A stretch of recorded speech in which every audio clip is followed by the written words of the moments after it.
We're live. Are we? Should be. Oh, I got one ping.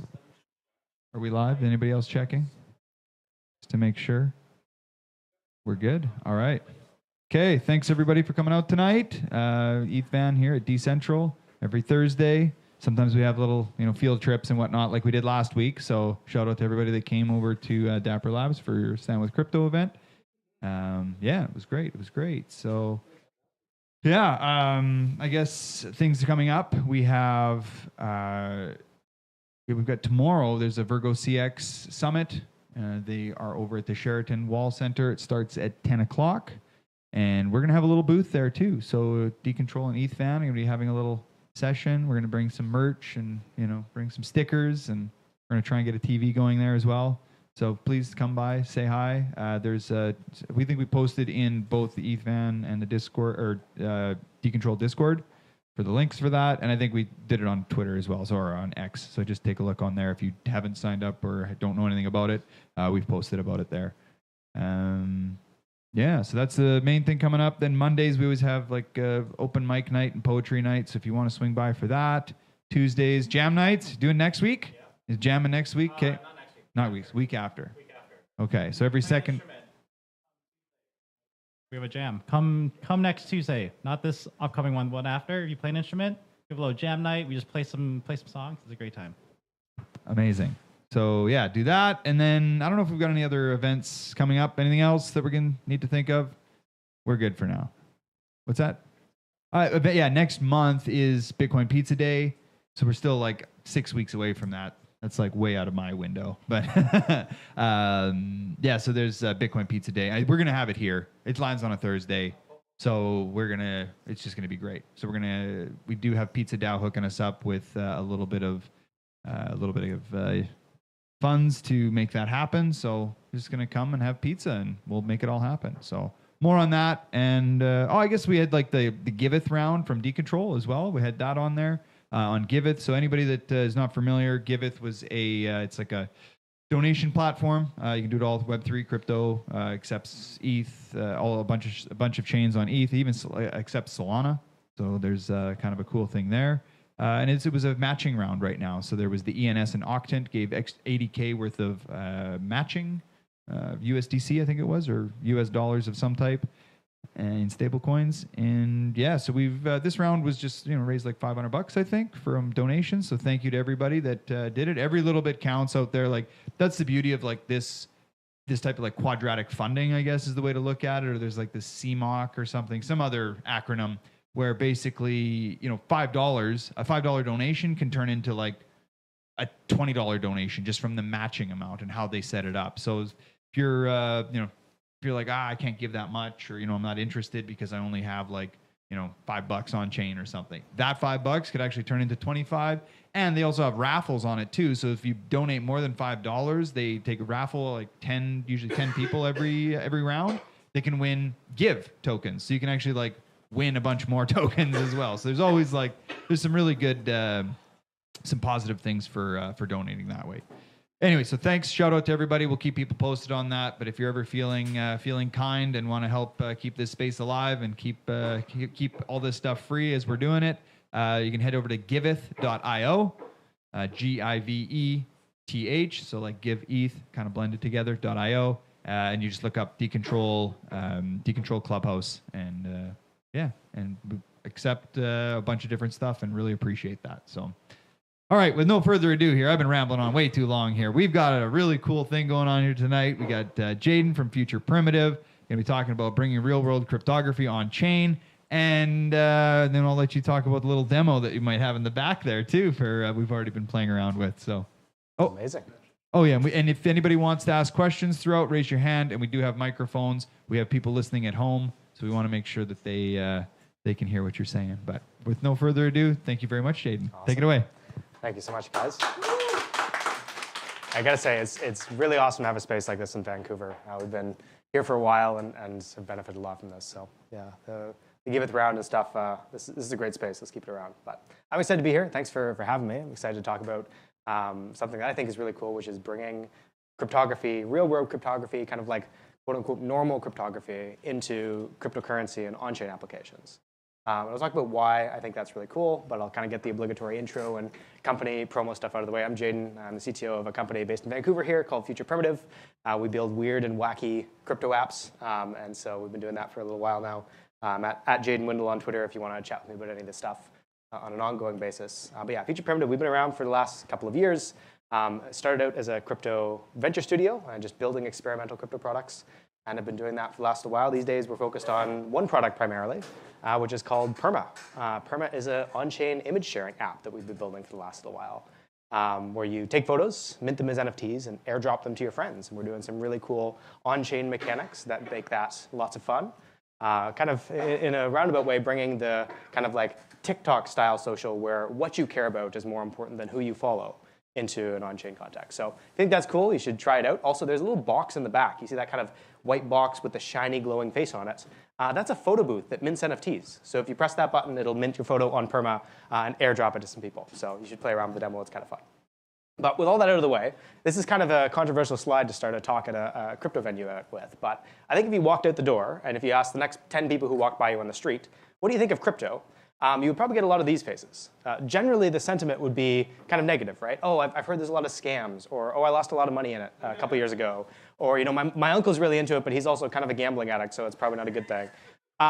Generally, people think crypto, they don't think really great things, right? It's kind of mostly negative sentiments. And that's not great, right? I think all of us are here because we think building things with the tools that cryptocurrency gives us can be net good for the world. So if we all in here believe it, and why is it that you walk out the door and people don't believe that? So I don't know. I think that's really interesting. But if you did the same thing but asked about cryptography, you walked out the door, asked 10 people what they think about cryptography, they would probably say, I don't know, maybe. I've either never heard of it or I don't really know. Like I've heard of it, but I don't really know what it is. Or like, yeah, my bank uses that, and so people don't steal my money. Like I like that generally. So it's a lot less like viscerally negative and a lot more just like, this is cool. Yeah, I take it. Like this is net positive to my life. But if you ask people, do you like apps? Do you like the internet? People are just people will just go off. Like, oh man, I love this app. Like I use it every day. Like man, I met like my spouse on the internet. Like this has changed my life. Like everybody has a story about how apps and the internet have changed their life and made things better. So that's the case for apps and the internet, which by the way, like the only reason we have the apps and the internet we have today is because of cryptography. It's only possible because of these really good real world cryptographic rails that we built over the last 30, 40, 50 years, that we can have the internet that we have, that we can have the apps that we love to use.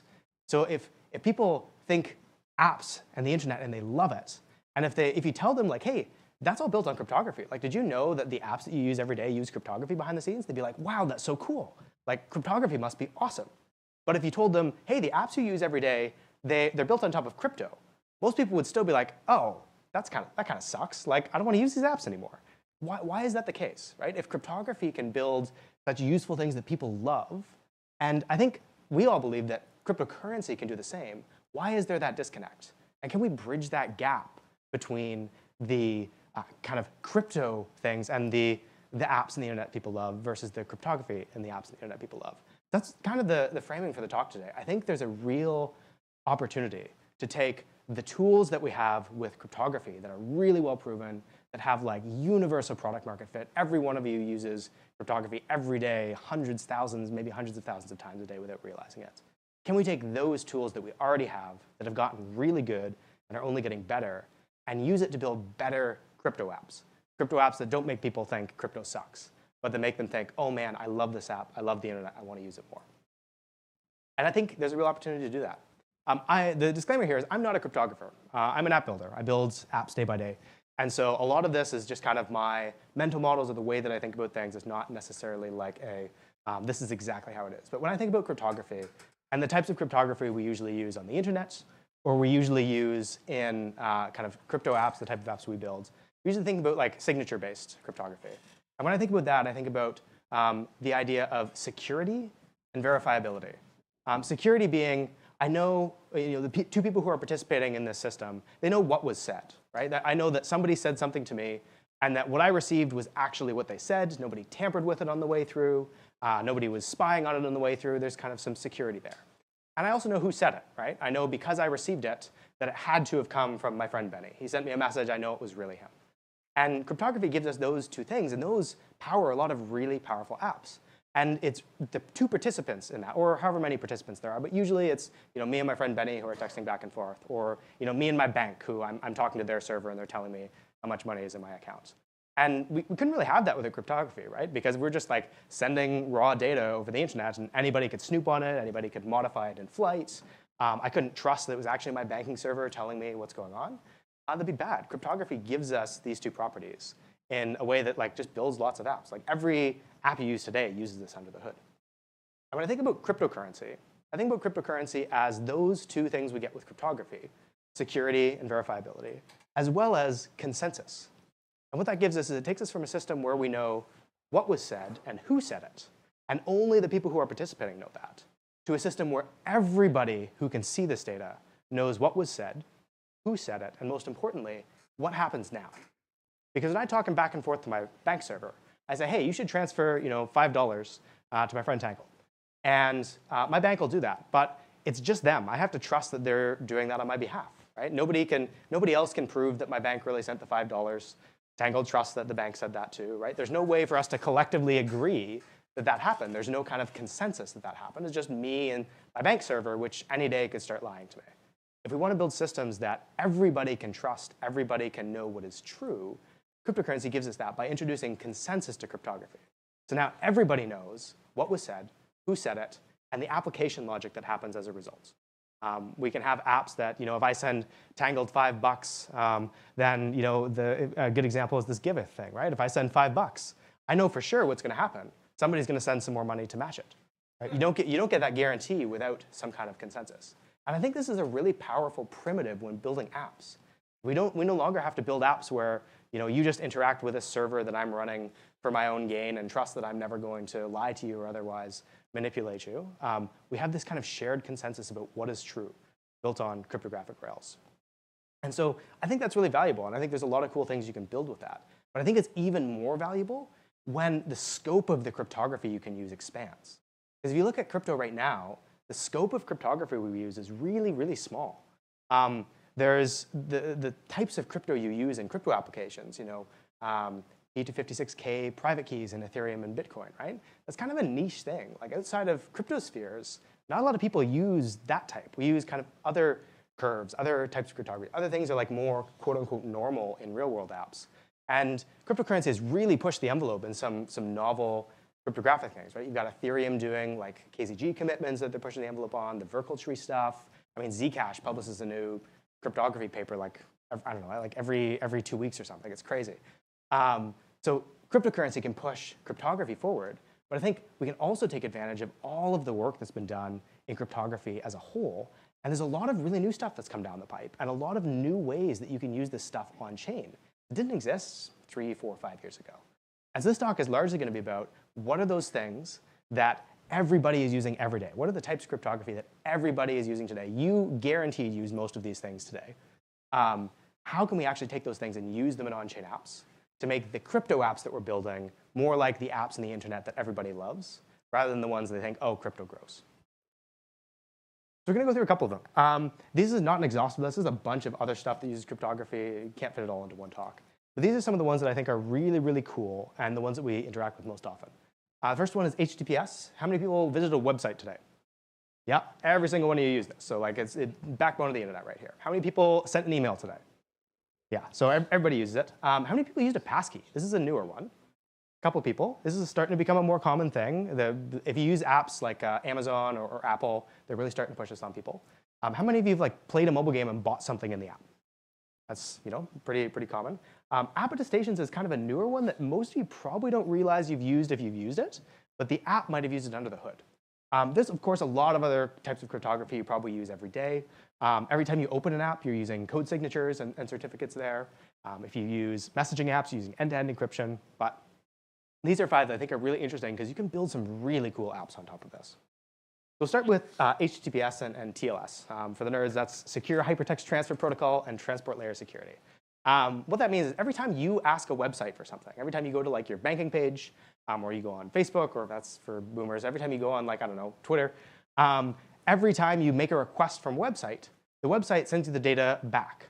And you and the website kind of agree on this shared key, and you encrypt all the data going back and forth. And so you know that that data really came from Twitter or really came from your bank. The bank knows the data really came from you, and nobody else can see it except you and Twitter or you and your bank. And it gives us this guarantee that the data from this website is legitimate. Right? It hasn't been modified in flights. Nobody else has seen it in flights. It really came from my bank, and I can really trust it. The data is legitimate. That's really cool, and that's basically the basis for the entire internet and all the apps that we use. If we didn't have that trust, it would be really hard to use the internet. But if we think of this as like, we've got the security, nobody can read it. We've got the verifiability, I know that it's really my bank. What can we do if we can make this publicly verifiable? If we can come to consensus that my bank really said this, or Twitter really said this, or Instagram really said this. If we can take that data that otherwise you can't prove with HTTPS, because it's just me and the server talking back and forth, and you made it such that anybody could prove, then you add that consensus. Everybody can come to consensus like, oh, if Jaden has $100 in his bank account, something should happen. Or if Jaden has 10,000 followers on Twitter, something should happen. Turns out you can do that. And there's a couple of really neat projects that have been tracking this down. There's one called TLS Notary. That's a specific project that's working on this. And kind of like the general approach to this is called zk-TLS. The idea is that you can take the network requests that apps are already doing. Every time you use an app on your phone, every time you go to a website, it's making these HTTP requests. What if we could change the way those requests are done such that anybody can verify that that really happened, rather than just you and the server as participants? So TLS Notary is one kind of approach to it, and that's at tlsnotary.org. For each of these, I'll list some links if you want to look at them afterwards. And what it does, it takes these HTTP requests and makes it such that anybody can verify them, or you could verify them on chain. So you could say like, hey, here's a smart contract that you can only call if you have $100 in your bank account, or a smart contract that will give you a certain amount, give you access to a certain NFT if you have a certain number of Twitter followers. Anything that's like locked behind the gate of a web server can now be verified in a way that's more public, in a way that actually has consensus, and that's really cool. Opacity Network, there's another company that's building on top of this. They have their own kind of approach to this kind of zk-TLS thing. And they had a really cool app that they helped a company launch called Earnify, which is essentially on-chain payday loans. They would have you log in with your bank, and then they would use zk-TLS to verify your bank account balance and your past paychecks, see how much money you're getting month over month. And then they'd give you an on-chain payday loan just by connecting your bank account. It was totally on-chain, totally, I don't recall if it was peer-to-peer or not, but totally permissionless. They didn't have to ask the bank's permissions, because the banks can't stop sending HTTP requests, otherwise their apps would break. And they made it verifiable, and they put it on chain. And so now you have access to this data that used to be locked in the bank account servers, and now it's freely available on chain for apps to use, which is pretty cocool. So we have HTTPS that powers a bunch of apps. Now we can actually use it in on-chain apps. Another one is email. So everybody uses email. It's like if we didn't have email, things would be kind of stuck from people talking to each other, companies talking to each other. So much of the world runs on email. Email uses this thing called DKIM, which stands for Domain Keys Identified Mail. Anytime you send an email from like a modern email provider like Gmail or whatever your company uses, the owner of the domain, at gmail.com, the owner of gmail.com signs over the content of your email saying, this is legitimate. This actually came from gmail.com. We're pretty sure, we know for sure that Jaden at gmail.com actually sent this email. And when you receive that email, it has a signature attached to it from the sender. So both sent and received emails are signed cryptographically. They have this signature that you can verify. And that's really great, right? You don't have to worry about scams as much, because someone can't just say, oh yeah, I'm support from Microsoft here, like give me your computer, because they can't sign this DKIM signature that says they have the @microsoft.com email, right? Just really good. We don't have to worry about spam or anything like that. We'll still do, but we don't have to worry about it as much, right? There's cryptographic solutions to this. And use this every time you send an email, and you don't even know. What if you could verify those signatures on chain? What if you could take the contents and all the data that's sitting in your email inbox and verify it publicly and add this consensus on top of it? It's not just you and your email provider or you and the people who have sent you emails who can agree that this email is legitimate. Now you can take the content of those emails and prove their legitimacy publicly. Turns out you can. There's an approach called ZK Email, is a project that has the same name. If you go to prove.email, that's their project. And they've built a bunch of zero-knowledge circuits that take emails from your inbox and prove that they really came from the address that sent it to you. So if you get an email from your bank or an email from Twitter or Instagram or Amazon, then they can prove contents of that email, hiding some parts of it, right? Obviously, you don't want to show like the sensitive parts of it, but you can reveal other parts of it. And that means that all that data that's stuck in emails in your inbox, you can now verify on chain. You can now verify in a way that uses consensus that everybody can agree on. And there's a really cool application of this called zkp2p, which is it's kind of like local Bitcoins, but automated. If you used local Bitcoins back in the day. You can Venmo or Cash App or bank transfer money to someone else, and they'll send you crypto in return. And zkp2p uses the email you get from your banking provider to verify you actually sent the money, prove that to the person you're sending the crypto to, and then they also verify that that person sent you the crypto. So neither of you have to trust each other. I don't trust the person who's sending me crypto. They don't trust me to send the money. It's all verified with math because, they access the escrow. And Really saying is that both parties trust it. both parties trust the code. They trust the math that's doing this behind the scenes. They don't trust a person to manage it. They trust math to verify it. And that's the benefit that we get from. They trust the math. They trust the math power. They trust the cryptography, and they trust that the consensus around that cryptography has been formed, such that this can just happen automatically. You don't need somebody sitting in the middle. You just need code. You just need math. So that's a really cool example. All that data that's in your email, we can verify that on chain, which is pretty neat. The next one is passkeys. You might have used this if you've like tried to log into Apple or Amazon that recently. It's like, hey, this is better than passwords. You should switch over. And it kind of is. There's still a little rocky, still some stuff getting built out, but passkeys are kind of like passwords to your online accounts. You're used to typing in your password and having to remember it or put it in a password manager or whatever you do with it. Passkeys are kind of like Ethereum private keys. They're a private key that lives on your device, and every time you want to log into an online service, instead of typing in your password and having to remember them and dealing with the security issues, you just sign a message with that private key that's local on your device. You send it to the server of the app you're trying to log into, and they verify the signature. And they're like, oh, yeah, like you absolutely can log into this account because you have the private key. It's very much like sign in with Ethereum, but for normal apps. And the cool part is this has got really good platform support. So you've got native support on iOS and Android. I think Mac also supports this natively. A lot of big apps are starting to support this natively. There's a lot of platform support for it, which means like previously, if you wanted a user to have a private key on their device, you had to walk them through setting up a seed phrase, and like, by the way, don't copy and paste that around. By the way, like, be really careful to screenshot it, right? Like, you got to teach them all this stuff about managing a private key. With a passkey, they've got a private key too. It's a different type. It's not like the same type of private key that Ethereum uses. But they've got a private key on their device. It's stored in the secure enclave, so nobody can extract it. It's usable in the apps that they want to use it in. And you get a lot of the benefits of having a private key out of it. And so you don't have to remember passwords anymore. You just use a password manager, store the private key in your secure enclave, and scan your face or your fingerprint or whatever, put your password in on your phone, whatever your like local authentication method is, to unlock access to the passkey, which is sweet. It's like genuinely a better upgrade than passwords. So if everybody has the ability to have a really easily accessible, really easily storable private key, the next question is like, can we use this on chain? Can we make this something that's verifiable on chain? And because this is so similar to Ethereum wallets, the first use case that comes to mind is like, well, why don't we just like stop making people remember 24-word seed phrases in our apps? And what if we just have them generate a passkey? And they can use the passkey as their wallet in the app, sign messages, execute transactions. And it turns out you can. So there's a roll-up improvement proposal called RIP 7212 that came out of a hackathon a year or 2 years ago by the Clave team, were the folks who originally popularized this and then put the work in to get this supported across Ethereum. But RIP 7212 added support for the P256 curve, which is the curve that passkeys use. They added native support for it in Ethereum rollups. And a lot of rollups support this. So Base, OP Stack chains, I think a lot of the Arbitrum chains support this natively. So it used to be really expensive to verify these kinds of signatures on chain. Now it's as cheap as an Ethereum signature to verify. And so because we've got precompile support for the type of curve that passkeys use, it's not really easy to build passkey wallets based on this. So users don't have to store their own private key and manually manage the text around it.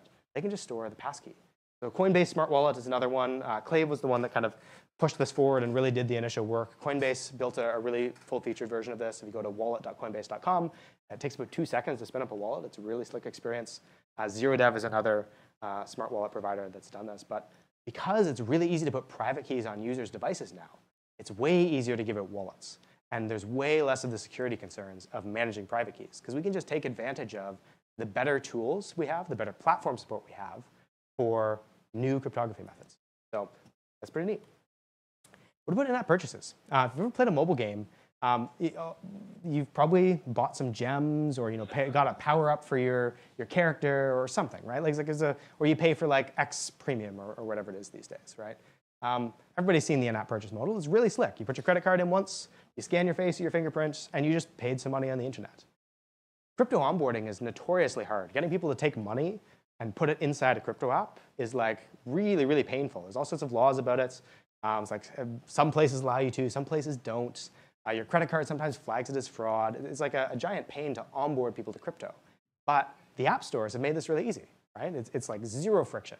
Take money from your wallet, your credit card, and transfer it to the provider of the app. What's cool about in-app purchases is there's actually a cryptographic component to it. They're signed by the app store in a way that your local device can verify, and you can verify on a server. It's powered by cryptography under the hood. And the cryptography verifies that you legitimately purchased this content. At some point, you, with your install of the device on your phone, purchase the content that you're talking about. And so where this is really hard in crypto, it's really easy in normal apps, partially because of the cryptographic solutions to it. This would be really cool to do on chain. I haven't seen anybody do this yet, but I would really love to see people do this.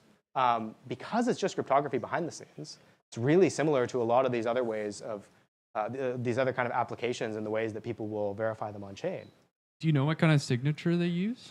They use JSON web signatures. Okay. I'm not sure the signature format they use. Okay. I've done a little bit of digging, and at some point, if nobody builds this for like a long enough time, we'll probably start hacking on it. But we've got a million things that we're working on, so Okay. you should build it. Yeah, and then I guess the other thing to think about there is that it's not like forcibly visible. But I guess if somebody wants to prove that, Right. Yeah. Okay. Yeah, so that's the thing, right? With normal cryptography systems, it's just the participants. I pay the money. Apple gets the data. They give me back the signed certificate chain or JSON web signature. And it's just me and Apple. Like, we don't share it. We don't make it public. But there's no reason I can't make it public. I have a local copy of the receipt. The app I'm using has a local copy of the receipt. It's just kind of like practice that we don't make it public. It's not something that is inherently insecure to make public, other than there being some details about it, right? You might not want people to see like some of your purchases. You might not want to make them public, but others you might want to make public. But this is really cool. If we could do this on chain, you could have proof that you bought something with real dollars and then see the value of that on chain right away without trusting anybody but the party you're already trusting, which is Apple, to verify the transaction. You could have like buy 100 gems in the game. Great, you get 100 gems as an 1155 on chain. Buy an X premium subscription month over month. As long as you send that receipt on chain every month to verify that you're continuing to purchase it, you continue to have access to some kind of a smart contract call. This would be really cool to verify on chain. And if any of you know a project is working on this, please let me know. If any of you want to work on this, like I can share some of the early research I've done. I think this would be really cool to have. Go ahead, yeah. There you go. And it feels weird using this right here. Yeah. Why do you think no one's working on this? That's a good question. I think a big part of this is this has been really hard up until recently. A lot of the types of cryptography that we use on the internet really widely haven't been really well documented outside of like the specific world of people that work on them. So if you work on like in-app purchases in a mobile app company and you work on the servers that verify this, you probably have a really good knowledge of this. But like the average layperson, the average developer doesn't have a deep knowledge of it. And beyond just that, like the average crypto developer is so far removed from the world of like building normal apps, right? We're very content to build our own apps where like connect your wallet and bridge from this chain to this chain and like deal with all this crazy stuff. We're kind of in our own little world. And I think there's a lot that we can do if we just kind of bridge that chasm, like expand the scope of what we think about this. I don't think there's some complex encodings here for sure. And I'll talk about some of the trade-offs when we get to the end. But this is very much within reach. There's nothing technical stopping this from being usable, from stopping somebody from building this, at the very least at a prototype stage. So you should build it, and would love to help out with that.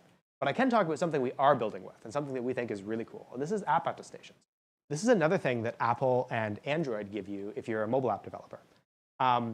If you've ever built apps, web apps, mobile apps, the kind of standard advice is never trust the client. You can't trust that anybody ran code properly on the client side. If the client tells you anything, you have to verify it because they could otherwise be lying about it. And this is a really common problem, right? If you're building a mobile game and you want to reward some kind of high score, but anybody could just decompile your app, change the logic, recompile it to give themselves an infinite score, and then tell your server, hey, I've got the highest score in the game, it kind of ruins the fun for everybody, right? And if there's financial consequences, even more so. So as of recently, Apple and Android both have solutions to this. On Apple, it's called Appatest, and on Android, it's called the Google Play Integrity API. And what they do is Apple and Google attest to the fact that you actually ran the app that you said you ran in a secure context and got this result. And Apple and Google will attest to that and say, yeah, you didn't just decompile it and hack around with it. This is a real install of the app on a real device, and you really ran the code properly. And what's cool about that is you can now start to put more trust onto client-side devices. It's not don't trust anything, verify everything, nothing can be trusted from client-side things. You now have this second layer of attestation. It's not just the client saying it to you and you have to believe it. It's the client saying it to you and saying, hey, also Apple believes me too, or Google believes me too. So you can trust more in the data that I'm generating. Here's how it works. So we're actually using this at Perma, where we've got some of this in very early experimentation. Some of this is actually built out in the app. But this is really cool. If you can verify that somebody executed code properly inside of an application, that means you can offload a lot of really expensive compute, both from being done on-chain, but also from being done on a server. And the nice part of that is not just lower server costs. Well, that's kind of nice. The nice part of that is nobody has to trust us to run a server. You only have to trust Google or Apple, which you already trust if you have a phone in your pocket and you're using an app. Instead of having this additional trust assumption on a centralized party, you're just trusting that the code is actually the code, because you can verify that. And you're trusting that Apple and Google are continuing to do their thing properly. So we're using it for a couple of neat things. The first one is proof of reality. Perma is an image sharing app. And if you've used an image sharing app recently, you've probably found yourself wondering, is this a real photo? Is this just crazy levels of Photoshop? Is this AI generated? If you see a video, it's getting scarily close to not knowing whether it's a legitimate video or not, because there's no way to tell. It's really good. And moreover, the fake stuff, the AI generated stuff, is way more engaging, right? It's way more fun to hear a political figure talk smack than to hear what they actually say. It's way more fun to see the very photoshopped person rather than the regular person who's not as good looking. And so where is the reality going, right? It's being swallowed up in the sea of things that are fake but engaging.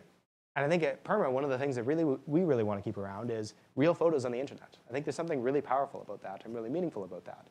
And so we're using these attestations to give proof that, hey, you actually took this photo with your phone's camera sensor. You didn't upload it from your photo library or another app where you edited it. You didn't generate it on ChatGPT. It's not a Studio Ghibli profile photo or anything, right? It's a real photo. And we can trust that because Apple says that you ran the code, which said, open up your camera, take the photo, upload it to the Perma servers on chain. So we're using it for proof of reality. Another one that we're using it for, which is really cool, and again, because these are publicly verifiable, you don't have to trust us. You just have to trust the code and trust Google. You don't have to trust us that this is a real photo. The other thing we're doing is proof of moderation. So again, we're dealing with images. If you give somebody an image sharing network, they are guaranteed going to share pornographic images. They're guaranteed going to share vile images, just things that really shouldn't exist at all. And obviously, you don't want to let that happen. Otherwise, nobody would have fun on this app if they're constantly having to wade through a sea of bad stuff. But because we have these attestations, right? Because we can trust to a certain degree the code running on the actual app, we can just run it through local content moderation models and then get an attestation that says, hey, this photo, not only is it real, but you've also run it through a local moderation model. So we know the worst of the worst stuff is filtered out, and what's left over is the subjective stuff, the stuff that is not immediately flaggable as super bad and just should never see the light of day on the internet. You can do some moderation on the client side. And again, you don't have to trust us about this. You just have to trust the code. And the third one is proof of activity. So if you're in a social app and it's tracking views on a particular piece of content, how do you know those views are real? Somebody could just run a script and send a bunch of bot traffic to the website, and now you've got 1 billion views, but none of them were really valuable. Or how do you know that the amount of time somebody spent viewing a piece of content is accurate, right? Only the platform knows that. Nobody else does. And they're happy to charge you a premium for access to some of that information, not all of it. But that's what makes their business models work, is they're the only ones who have that data. They hoard it, and they sell access to it and the ability to use it. What if you didn't have to trust the platform to be able to get access to that? What if you could optionally share the content you viewed or how long you viewed it and make that verifiable, not just by perm of the company, but by smart contracts, by a decentralized application? Really, think of anything you can do inside an app. You can now attest to it. Are app tests only available to that? Like, you develop the app, you can get your app tests, right? Can you get an app test from another third-party app without them like having to, like, let's say on Instagram? Oh, okay. Right. Can I attest to that, or does the party Instagram have to allow that? Yeah, the application has to allow it. It's not quite like ZK-TLS, where if the app is making HTTP requests, it can be attested to. This one has to have support at the mobile app level. The mobile app has to opt into it and has to publicize these. And so you can't just use them out of the box. The app has to cooperate in making it public, kind of like in-app purchase receipts. The app has to cooperate in making that data public. Yeah, one. Okay. So I think I'm missing something here, because if we can have such like super powerful tool like in just Apple and Google, then why do we need any TEE? A good question. TEEs are really great when you need guaranteed security. When, like, beyond a shadow of a doubt, like, there can never, ever, ever be an invalid attestation. Things that are handling a lot of TVL, things that are handling super business critical things, TEEs are the choice there, because a TEE is a trusted execution environment. It's actually another really great example of real-world cryptography that you might be using without realizing it. TEEs, trusted execution environments. They're special chips on servers that, kind of like app attestations, give you an attestation that what's happening in an app is really the right code that was running.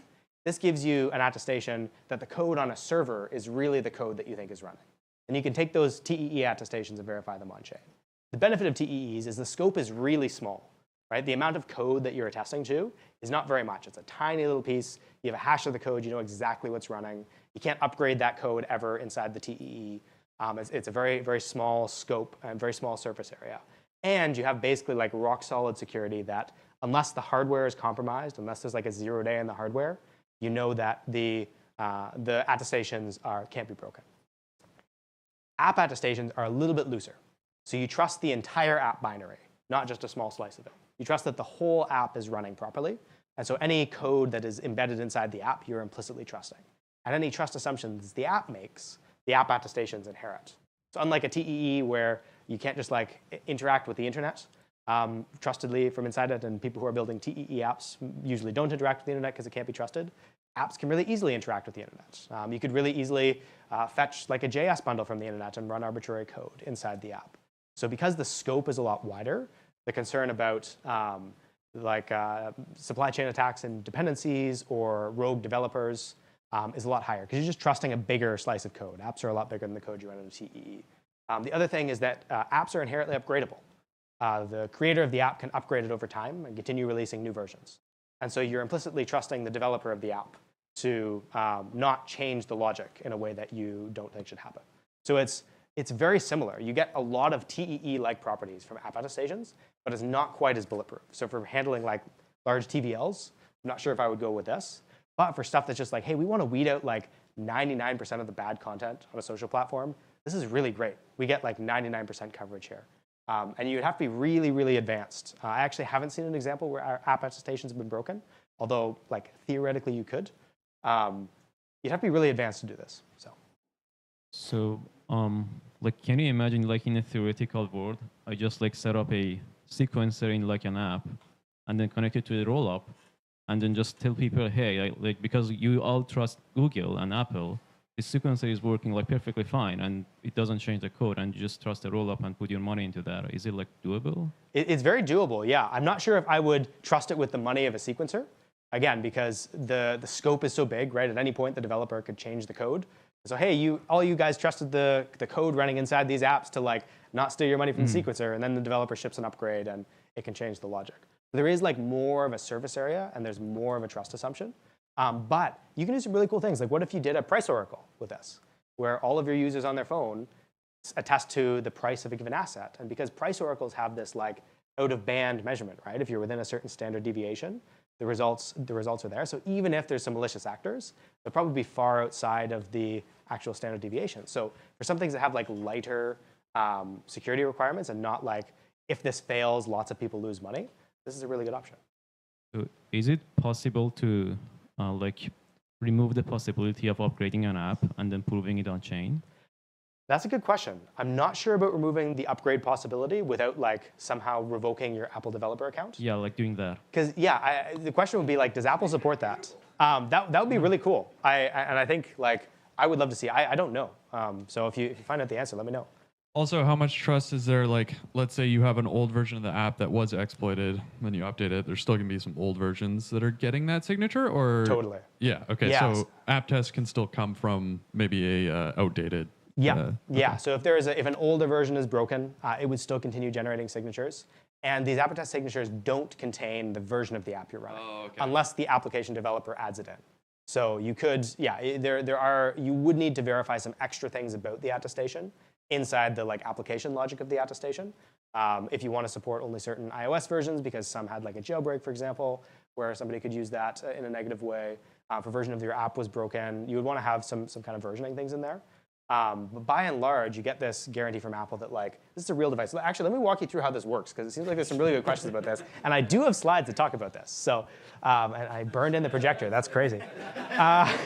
We spent so long talking about attestations, we burned it into the slides. So this is your app, right? If you're using an app that has app attestations built in, what the app does is it generates a private key. And this private key lives in the secure enclave of your phone, just like a passkey, just like your banking app does, just like your Apple Wallet does. It's a place that nobody else can touch it. The only person who can use this key, they can't see the private key. They can only sign messages with it. The only entity that can do that is your app. That app that generated the key is the only app that can touch it. And so, great, we've generated a key. That key can sign over arbitrary data. So anything inside your app that your app logic wants to sign over with this key, it can sign over. And signatures from that key are basically trusted to have come from the logic of the app. If you get a signature from this key, you know that it came from the logic of the app. But in this picture, we actually don't have that guarantee. It's just a random private key. How do I know you didn't generate it on your laptop or otherwise create it? Also, how do I know that like there's not another app on your phone that generated a private key in the secure enclave? How do I know it's actually tied to this app? Right? Ideally, we want a private key that only your app can touch. And because if only your app can touch it, then we can trust the data that it signs over. And that's where Apple comes in. Apple also has a private key. It has a root certificate that it makes public on its website. You can go and fetch the Apple root certificate for app attestations. And it's publicly known, everybody knows it. And what Apple will do is if you generate this private key using their app attest framework, you can then say, hey, Apple, can you give me some proof that this key is really secure, that only my app can touch it and no other apps on my device can? And by the way, that I'm running in like not a weird environment, like I'm not running in developer mode. I haven't recompiled the app. Like this is just a normal install of a device on my phone. And Apple's like, sure, no problem. Here's a certificate chain that says we as Apple trust this particular key was generated securely by this particular app. And any signature from this key is, as far as we can tell, best of our knowledge, comes from this install of this app on this particular phone. Then with this attestation certificate, you can take that attestation certificate and verify it in an on-chain context. Or any other kind of application context, and know that any signature you get from this private key over here definitely came from this app. As far as Apple's concerned, the signature came from the app. And if Apple's pretty convinced about it, there's a pretty good chance that you can be convinced about it in your application logic too. So yeah, that's app attestation. This is really cool. We're using this for a bunch of neat stuff, and we think there's a lot of power here. And I haven't seen a ton of things building on this, but the kind of primary use case for this is preventing fraud in mobile apps. So if you've used a mobile game, there's a good chance you've used this under the hood without knowing it. Because again, it was just two participants, you and the app game server talking. What if we can take it beyond just you and the app game server, and we can open it up to everybody and have consensus about it? So yeah, what's the catch? This all sounds awesome, right? We've got all this great cryptography. The world is saved, right? We can just bring everything on chain, right? This is just like utopia. What's the catch? Well, we're still dealing with an on-chain context, and on-chain contexts are still resource constrained, right? Our kind of primary concern here is, what's the gas cost? Is it going to be really expensive for people to verify this? And the answer is, some of this is really expensive. Some of it's not. And there's a lot of really clear paths now because people have done this once or twice. They're getting to a point where the costs of these things are not as high as they are at the get-go. Things like passkeys, right? If you went back a couple of years ago and tried to verify a passkey signature on chain, you probably could with some sketchy Solidity library that hadn't been updated in 5 years, written by a guy nobody remembers anymore. And it costs 60 million gas or something crazy like that. I can't remember. I don't think it was that much. I think it was like 2 or 3 million gas. But anyways, the gas cost was high. But then these guys from a school out in Turkey came along to hackathon, built a project called Clave. And then they're like, hey, Ethereum should have a precompile for P256 private keys because every other normie app uses this. Why don't we have a precompile for this in Ethereum land? And they put in the effort and they pushed it through. And now we have a precompile for P256 signatures. So now it's really cheap. Now you can use this on chains like Base. And it doesn't cost a lot of money. And you're not relying on weird, sketchy, old Solidity contracts to do this kind of thing. Other things are more expensive. I think TLS Notary, a lot of the apps that are using it are using economic security to bring the costs down rather than putting all of the actual computation logic on chain. For the app attestation stuff, because you're verifying certificate chains, it's still pretty expensive on chain.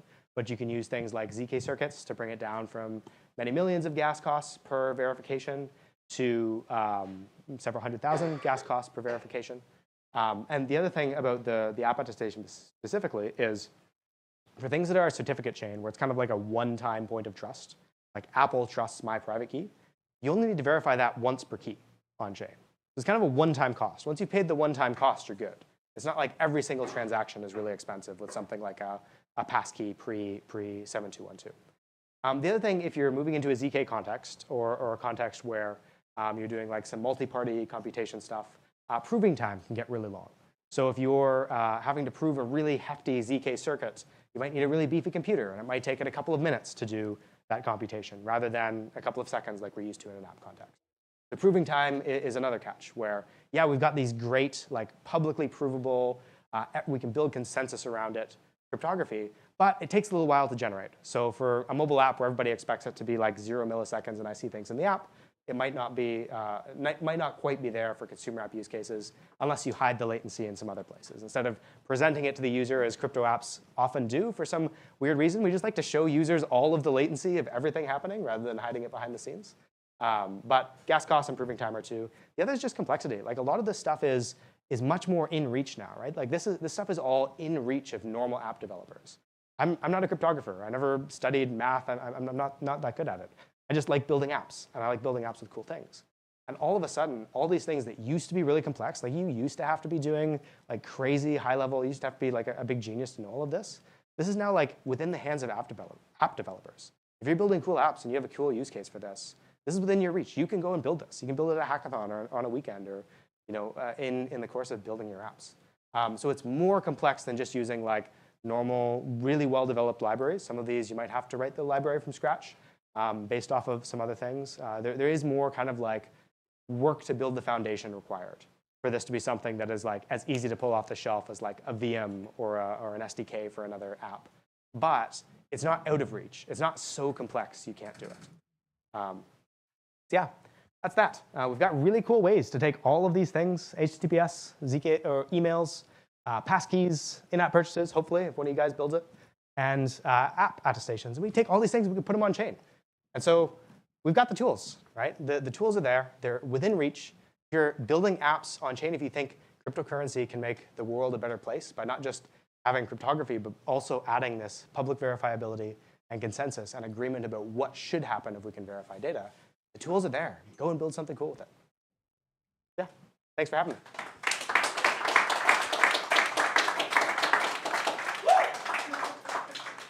Amazing. Thank you very much, Jaden. Yeah, that's super inspiring words. Do we have any other questions? Thanks, everybody, for along the way awesome here to ask. But if anybody else has questions, Anything else? Somebody, come on. One more. question. Yeah, please. Talking to the top of So- it. Top of it. It's the top, like this. All right. So, like, I know we're talking about software because it's cryptography, but all that's running on a hardware that Google and Apple are trusting. Can anyone tamper with that to fool Google and Apple, who we're trusting? Yeah, you can't guarantee that that's not possible. There are absolutely people used to jailbreak iPhones all the time, right? I remember jailbreaking an iPhone in like first or second generation. It was great. Install Cydia and you're off to the races, right? It was super easy. These days, it's a lot harder. Like Apple and Google have done a lot of work to make this a lot harder to do, or at least if you do it, a lot easier to detect that you're doing it and prevent you from doing things. It's not impossible by any stretch. I don't think anything on the hardware side will ever be 100% secure. I mean, even TEEs that are trying to go as far as you possibly can into like theoretically impenetrable, like can't touch it. If you have an oscilloscope and some crazy radiation and you've got it in a lab, like there's no guarantee you can't mess with it. So you can't say for sure with an absolute guarantee that the hardware is not touchable. But what you can say is, hey, you already have a phone in your pocket. You already put all your banking data in there. You already put all your passwords in there, right? All your life's in there. If somebody breaks it and somebody breaks this hardware in a way that's like really meaningful, you already trust it. You're already you're gonna have other problems to deal with as to whether your life is screwed because you trusted this hardware versus a crypto app. Instead of like in crypto apps now, if you trust the crypto app, it's like a tiny team. You never know when they're gonna go out of business or stop doing things. Hardware is really hard, and secure hardware is really hard. Apple's been doing it for like decades at this point, and a small company trying to build something new might be a little risky, right? It might be you might not put all your banking information into like brand new hardware, but you already kind of implicitly trust it. And so it's kind of this pragmatic trust assumption. If you already trust so much of your life to these devices, why not trust a little bit more? So yeah, there's always the possibility that all this can be broken. And as the saying goes, right, physical access is equivalent to root access. Eventually, with enough time, energy, and willpower, you can break any piece of hardware. But at the very least, you're trusting hardware that is the hardest to break of consumer hardware. Yeah. One more, like, I guess, critical question, because I'm a little bit Please. critical about ZK TLS. I would call it more MPC TLS. For sure, yeah, different variations of it.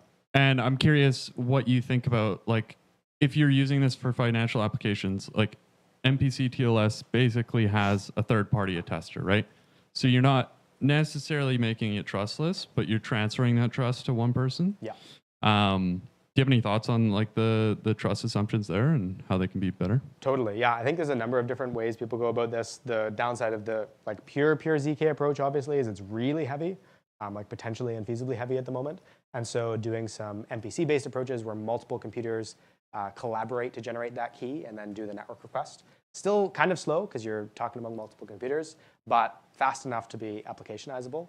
If you're dealing with an MPC scenario, you are trusting that a majority of the nodes are not broken. That's why some of these are there ZK implementations? I believe there are very early ones. Okay. I'm not sure that there's any that's like off the shelf ready for production Right, use, but I'm pretty sure people are experimenting with ZK versions of this. Yeah. But on the MPC side, you bring up a good point, right? If you're trusting multiple parties, it just means instead of trusting one person, you're trusting many, and you're still trusting that like many people together are good. One of the interesting approaches, and this is the approach Opacity is taking, is what if we had economic security, right? We already have apps like Ethereum and Bitcoin where many parties with the right incentives and the right amount of capital stakes can come to a consensus and truth about something because there's a penalty for doing something bad. And so it's dependent on these economic systems being well designed and not able to be easily captured or easily attacked. The issue specifically with MPC, like in the TLS notary like context, is that there is no way to tell when somebody is being incorrect.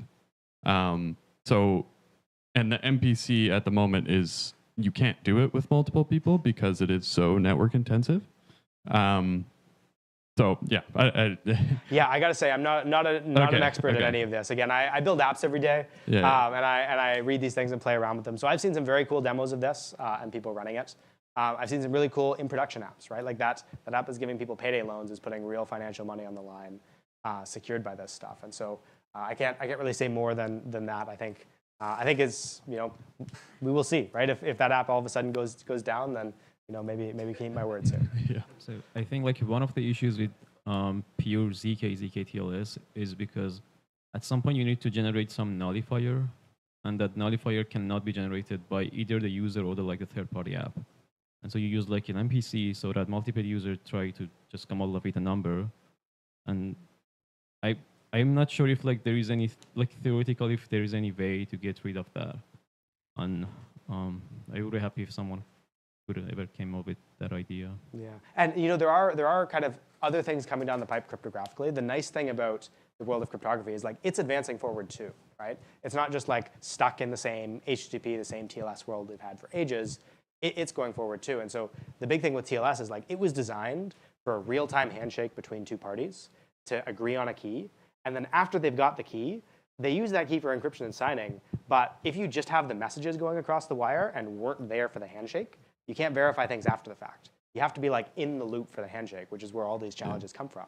There's a new thing coming out called, it's not SGX because that's the TEE thing. It's SXG, I think.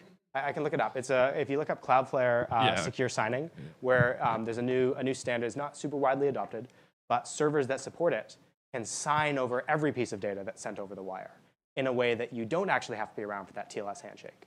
You just have to verify every signature is verifiable according to a private key. If that gets really wide adoption, then all of a sudden you don't have to be in the loop for this ZK-TLS. You can just trust the signatures you get over the wire in the same way that you trust signatures from a private key. So I think as cryptography moves along and gets wider adoption for things that are just easier to deal with, because TLS has some things that make it kind of hard to deal with, we'll see apps that build on top of that. And the foundation will keep getting better and bigger, and you'll see more and more people building cool things. So either way, I think it's cool. I think it's really cool that people are trying to build things on top of cryptography that I think just a couple of years ago, people were like, oh, that's not crypto, right? That's like the normal cryptography, that's the real world cryptography. We want to build like the crypto apps, right? The cool, sexy things. It's cool that people are bridging that gap. Any other questions? Comments, concerns, anything? Yeah, you all should try the checkpoint back there. Yeah. It's a lot of fun. Take some photos in the photo booth. So I guess just just go back there, press the button. That's all it needs to do. And then I guess there's a QR code to scan afterwards? Or? Yeah, so play around with it.